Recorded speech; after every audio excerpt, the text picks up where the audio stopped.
सकते हैं, BJP BSP गलत नहीं हो सकती है, कांग्रेस गलत नहीं हो सकती है। तो ऐसा है कि समाजवादी पार्टी जो माननीय मुलायम सिंह यादव जी की जो पार्टी थी, जिस विचारधारा से चलती थी, उस पर अखिलेश जी नहीं चल रहे हैं। अखिलेश जी को कुछ लोग जो हैं उनको मोटिवेट करते हैं और उनको धरातल की जानकारी नहीं देते हैं, और उनके जैसे संपर्क में उनकी बात को मानते हैं और अपने पुराने नेता को सम्मान नहीं कर पाते हैं, जनता से जुड़ नहीं पाते हैं। और सपा का जैसे कि दुर्गति का कारण यही है। ऐसा है कि जब 1962 से 1965 के बीच में जब सर्वे हुआ, उसी समय जो राजभर बिरादरी है, चाहे जो 17 जातियां हैं, वो एससी एसटी के कैटेगरी में आ रही थी, लेकिन कहीं ना कहीं उस समय उपेक्षित हुआ और इनका आरक्षण में शामिल नहीं हुआ, और ये मामला कोर्ट में चल रहा था। उसको नेताजी ने संघर्ष के माध्यम से लड़ाई लड़ते लड़ते वो यहाँ से पास होकर सुप्रीम कोर्ट, हाई कोर्ट का भी आदेश है कि प्रदेश सरकार इसको जल्द से जल्द लागू करके और 2 महीने में रिपोर्ट दे कोर्ट को। तो इसमें नेताजी का संघर्ष जारी है। हम लोग का विश्वास है कि आज नहीं तो कल जो इनकी लड़ाई है वो बेहतर रंग लाएगी और इसमें वो सम्मिलित कर ली जाती है। नमस्कार, आप देख रहे हैं हिंदुस्तान तक न्यूज़, आवाज़ जन जन की। मैं रिपोर्टर मनोज टाइगर, बागी बलिया से। इन दिनों चुनावी सियासत बहुत गर्मजोशी में है और देखा जाए तो इस वक्त में बलिया जिला के ही रसड़ा विधानसभा क्षेत्र के अंतर्गत सुभाषपा के एक वीरेंद्र यादव जो कर्मठ नेता हैं सुभाषपा पार्टी के, उनके ही मतलब दरवाजे पर इस वक्त हम उपस्थित हैं। और पार्टी में देखा जाए तो प्रदेश स्तर पे इनका जो कि पैदान रहता है, प्रदेश महा प्रमुख, मैं उन्हीं की ज़ुबानी में जानने का प्रयास करूँगा। वो मतलब इन दिनों सुभाषपा में नेता हैं, यादव परिवार से बिलोंग करते हैं।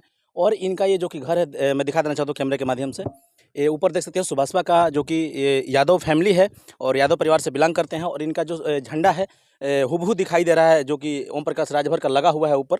तो आइए, मैं चाहूँगा कैमरामैन से चलते हैं और उन्हीं की जुबानी कुछ जानने का हम प्रयास करेंगे कि किस कदर इनकी राजनीति दौर है और कैसे किस प्रकार सुभाषपा में जुड़े हुए हैं और इन दिनों क्या इनका कारवा चल रहा है और लोकसभा की तैयारियाँ क्या चल रही है।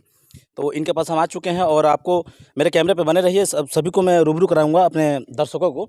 तो सबसे पहले नेताजी, हमारे चैनल पर आपका हार्दिक स्वागत है। स्वागत है आपका चैनल का। आपके चैनल से माध्यम से जुड़े हुए सभी लोगों का मैं हार्दिक स्वागत करता हूं, और आप हमारे घर चल के आए हैं, इसके लिए मैं बधाई देता हूं आपको। सबसे पहले हमारे दर्शकों को आप ये बताएं कि आपका शुभ नाम क्या पड़ेगा और आपका ग्राम सभा क्या नाम क्या पड़ेगा, प्लस पार्टी में कब से कार्यरत हैं।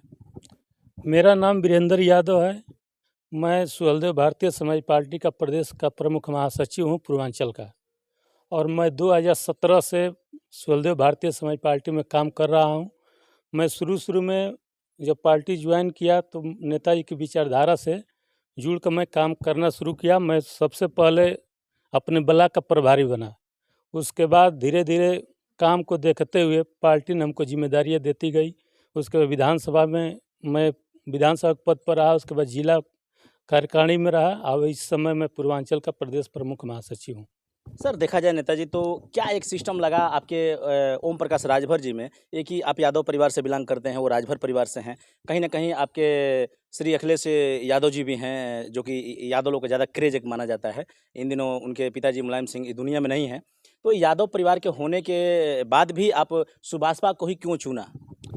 नहीं, मैं देखा कि माननीय ओम प्रकाश राजभर जी किसी भी जात के जो शोषित, वंचित, गरीब, पिछड़े हैं, उनकी आवाज़ को मजबूती से लड़ते हैं और उसके लिए वो प्रयास करते हैं कि उनका हक, हिस्सा, अधिकार मिले, और वो निरंतर मुद्दा को रखते रहते हैं। इसलिए हम लोग देखे कि नहीं, पूरे उत्तर प्रदेश में अगर मुलायम सिंह के बाद कोई विकल्प है राजनीति में तो पिछड़ों की लड़ाई लड़ने में ओम प्रकाश राजभर जी ज़्यादा बेहतर हैं। इसलिए हम लोग उनको राजनीति को चुना, उनके पार्टी को।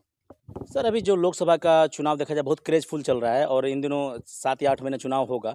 तो एक एनडीए और एक इंडिया, इंडिया में तमाम पार्टियां गठबंधन के तहत बैनर तले चुनाव लड़ रही हैं और एनडीए में आपकी सुभाषपा पार्टी है और डबल इंजन की सरकार वाली पार्टी है।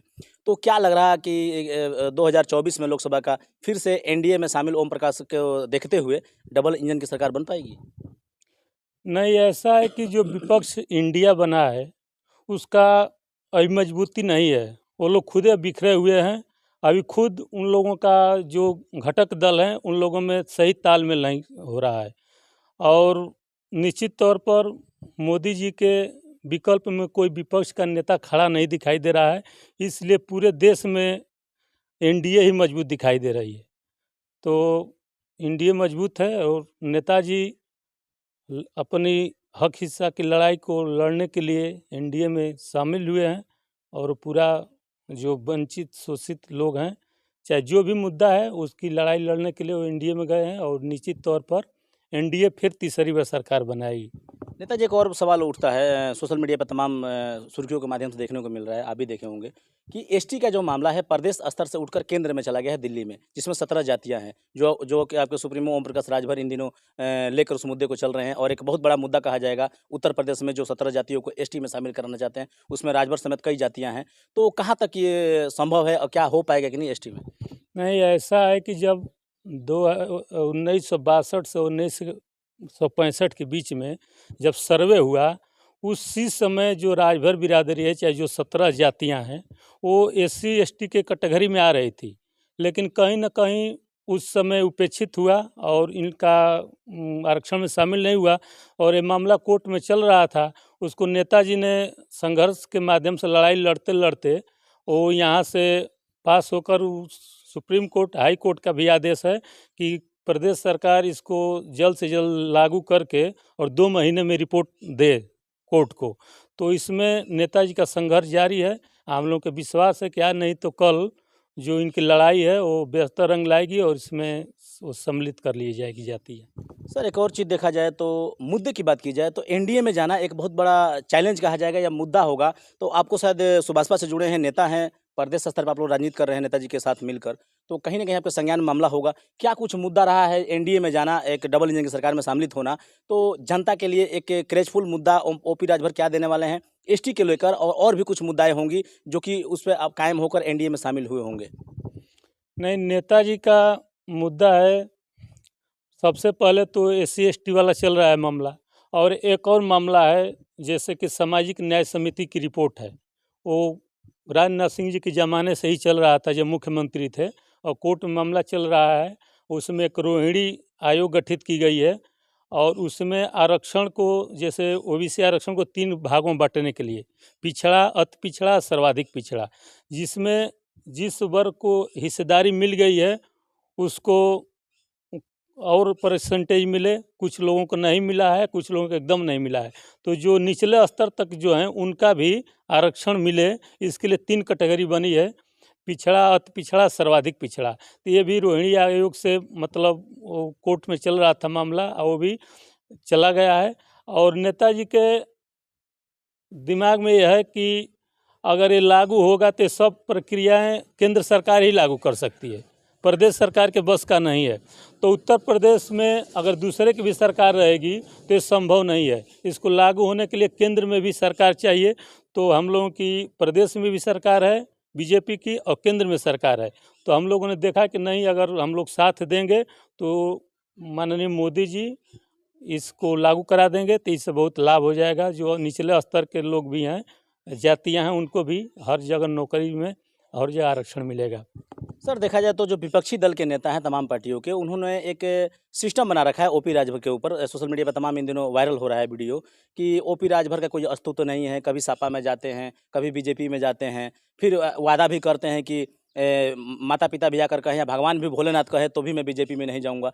तो ऐसे टिप्पणियों जो लोग कर रहे हैं, कहीं ना कहीं ओपी राजभर बोले हैं, सोशल मीडिया पर लोग देखे हैं। तो इस तरह के टिप्पणियों को देखते हुए और ओपी राजभर के बयानों को क्या कहेंगे? ऐसा है कि इस समय राजनीति जो है गठबंधन की राजनीति हो गई है। बीजेपी इतनी बड़ी पार्टी है, फिर भी वो कहीं ना कहीं गठबंधन करके एक केंद्र में सरकार चला रही है और इस समय एनडीए में 38 दल है। तो निश्चित तौर पर गठबंधन का युग चल रहा है। इसमें गठबंधन कोई करना गलत नहीं है और केवल ओम प्रकाश राजभर ही ऐसे नेता नहीं है जो बार बार गठबंधन में इस पार्टी उस पार्टी में जाते हैं। तो अनेक प्रकार के नेता हैं, नीतीश कुमार जी हैं, चाहे तमाम नेता हैं। और जो यहाँ विपक्ष पार्टियाँ हैं, खासकर समाजवादी पार्टी, जो नेताजी पर आरोप लगाती है कि ये इस दल में जाते हैं उस दल में जाते हैं, तो हम आपसे ये पूछना चाहते हैं कि अखिलेश यादव जी बसपा से गठबंधन किए, गठबंधन नहीं चला। कांग्रेस से गठबंधन किए, गठबंधन नहीं चला।